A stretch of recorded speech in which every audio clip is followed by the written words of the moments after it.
Hello YouTubers, here's an update to my 1140 watt solar panels. I added a Outback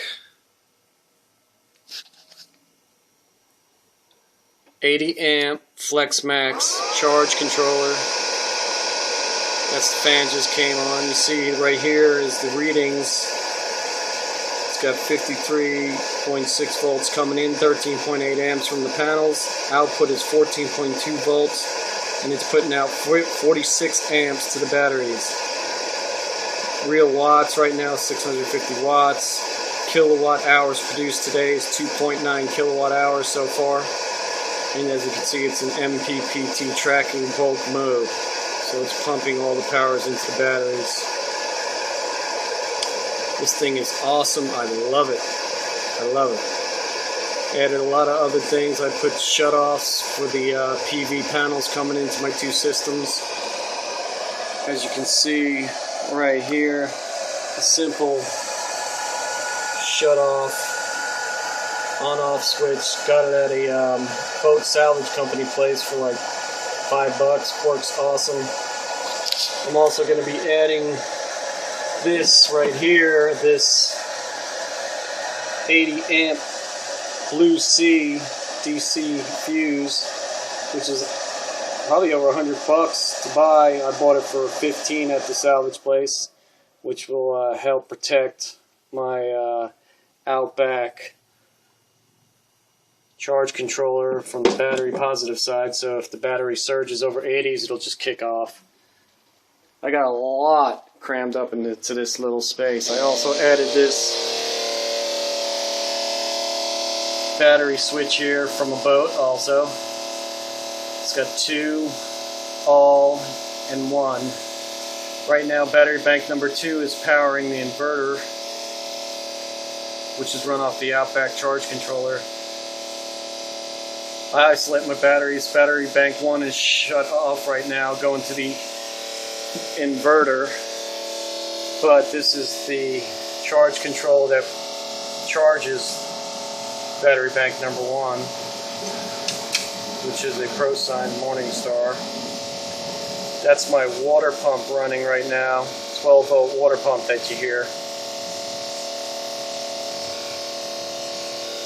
Also down here, as you can see, charging a battery, cell phone. Also got a refrigerator runs 24/7. The two battery banks, I got all my wires, all my negatives coming into a negative bus bar. So this one from one battery bank, this one from one battery bank, and then that one here goes, you can't really see it, but that one goes to the inverter. Same thing here, you got two hot leads coming into this switch, number 1, number 2, and then a common going out to the ProSign 2.0 True Sine Wave 2000 watt inverter.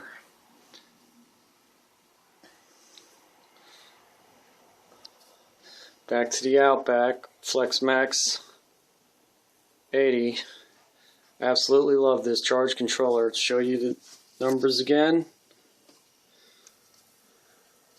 As you can see, it's only pulling in 11.7 amps, but it's putting out 40 amps roughly at 11.2 coming in. It can do this because it has capacitors inside that charge up and then send out the charge to the batteries. We've reached 3 kilowatt hours produced today.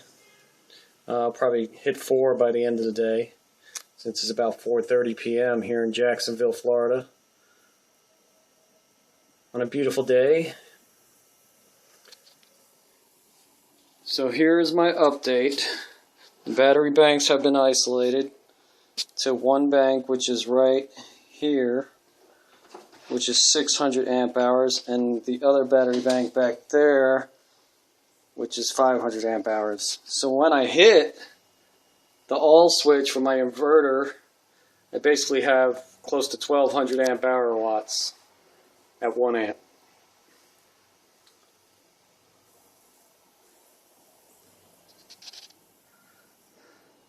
Thanks for watching this video. If you enjoy this video, Please subscribe to my channel because I'll be doing constant updates on my system. I will be adding another 1140 watt panel system out, probably with another outback inverter. And probably going to go with a Magnum for 4048 inverter. Thanks for watching, YouTube. Hope you enjoyed this video.